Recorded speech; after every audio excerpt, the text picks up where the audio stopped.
Katden lovers and Katden followers, abay Christopher Min and OG Diaz, ganito po pinahiya at sinupalbal ni Mama Min sa kanyang mga statements sa kanyang katatapos lang na interview. Ang lahat ng yan, but before that, if you know that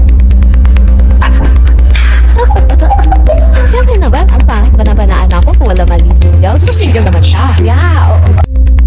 Yan ay ilan lamang sa mga statement ni Mama Min sa kanyang katatapos lang na interview with Mr. MJ Felipe sa On Q. So kung gusto niyo pong mapanood yan, you can watch that dun po sa On Q, Mami Min with MJ Felipe, kung saan ay pinagdiina ni Mama Min na talagang marami pong manliligaw at marami po talagang kumaaligid dito kay Miss Catherine. Sinabi niya rin, tahasan niya rin inamin na single si Catherine Bernardo na bagay na taliwas dun po sa mga inilalabas ng magkabilang showbiz channel na si Christopher Min at si Mr. OG Diaz. Ito po ay taliwas dun sa sinasabi ni OG na may boyfriend na si Catherine. Sinasabi niya na ang boyfriend po ni Catherine ay walang iba kundi si Mayor Alcala, Mark Alcala, na bagay na hindi man tahasa na sinabi ni Mama Min sa kanya pong interview na kung sino yung mga naliligaw sa kanya. Pero ito po ay isang patunay na hindi po totoo yung sinasabi ni OG na meron namang kapartner, may jowa na si Miss Catherine Bernardo, kasi sinabi niya single yung anak niya at maraming manliligaw. Siguro po dun sa punto na sinasabi nilang maraming manliligaw si Catherine, totoo. Pero yung pinapakalat nila sa social media, yun po sa kanilang channel na may jowa na nga si Catherine, yun po ang hindi totoo.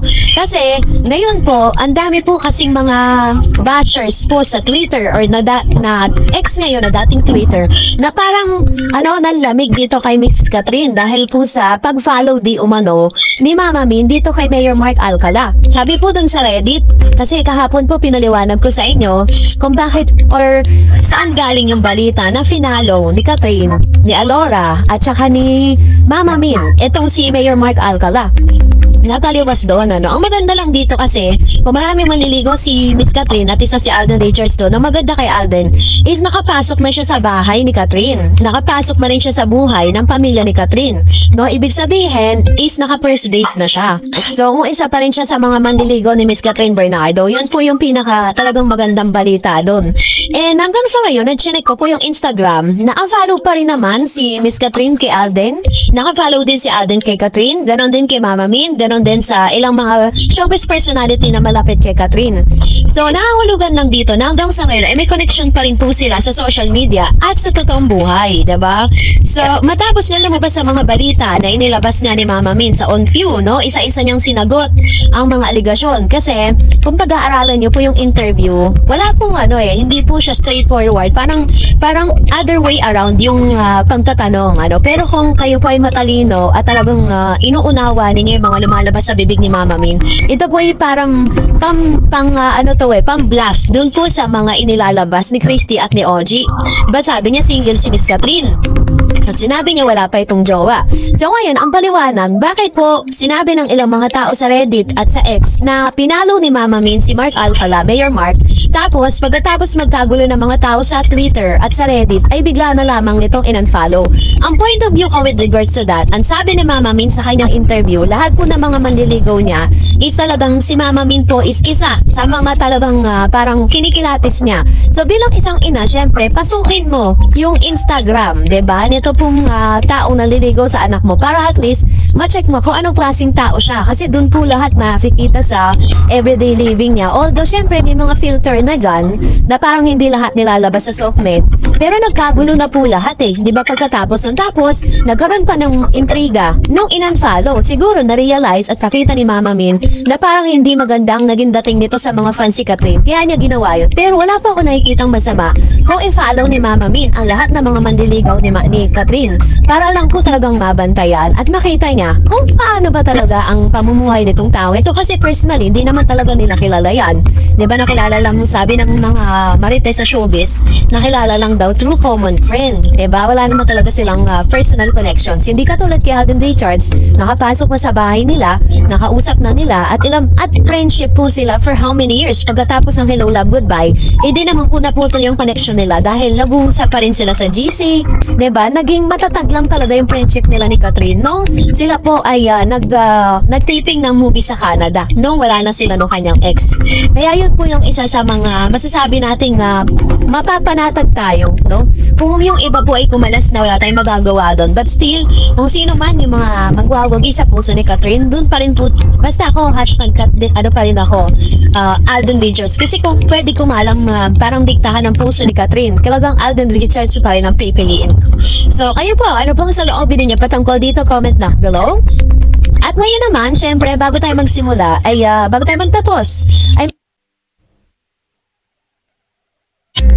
Katgang lovers and Katgang followers, abay plano ng ABS-CBN at ng GMA para kay Catherine Bernardo and Alden Richards. Ikinagulat ng kanilang mga followers. Ano nga ba ang tinanggap ni Mr. Alden Richards this year na talaga namang big challenge para sa kanya? Ang lahat ng channel, thank you so much sa inyo pong palagiang panonood at palagian ninyong pagsubaybay sa mga updates po natin. No, bago po ang lahat, ay nais kong ihatid sa inyong ilan sa mga kaganapan kay Mr. Alden Richards matapos po siyang makipag-collaborate sa Viva, no, during the media conference at Viva main office in Pasig City last March 27. Alden said that he might consider the scholarship offered by an aviation school at Clark in Pampanga. So isa sa mga pangarap na ni Mr. Alden Richards ang tutuparin niya this year dahil meron po nag-aalok sa kanya ng scholarship kasi pangarap talaga ni Alden Richards ang maging isang piloto. Sabi niya, don't look now but award-winning Kapuso star Alden Richards could soon be taking to the skies as a pilot. Alden is renowned for his captivating television performance, but he may soon embark on a new adventure involving flying an aircraft, which adds an exciting dimension to his already impressive career. Fans eagerly anticipate this unexpected development as he prepare for this thrilling journey. Pinagtataka lang natin paano pa magagawa ni Alden yan. Ang dami niyang ginagawa, no? At sabi niya, kinumpirma niya sa kanya pong dun po sa press call during the VidaCon kasama ang Viva ay kino-consider niya na, no, na yung ino-offer po sa kanya na isang scholarship sa isang aviation school sa Clark, Pampanga. So mukhang magkakaroon tayo ng magkakaroon na ng panibago, no? Parang si Alden kasi nire-reinvent niya kasi yung sarili niya sa mga bagay-bagay. Pero alam niyo po ba na mas exciting kung ano po ang inihahanda na plano ng GMA at ng ABS-CBN para kay Catherine Bernardo and Alden Richards this year? Dahil talaga namang mukhang pagsasalpuhin itong si Alden at si Catherine sa Takilya, no? Dahil syempre sila po talaga yung tinaguri ang mga the highest or top grossing Filipino film of all time, ang Hello Love Again. Matatandaan po ninyo sa interview ni Mama Min, inamin niya na matagal na pong ino-offer kay Miss Catherine Bernardo ang movie na Elena. Pero ngayon lang talaga na parang tinanggap nila, no? Why Catherine Bernardo's doing Hello Love Again before Comfort Woman film?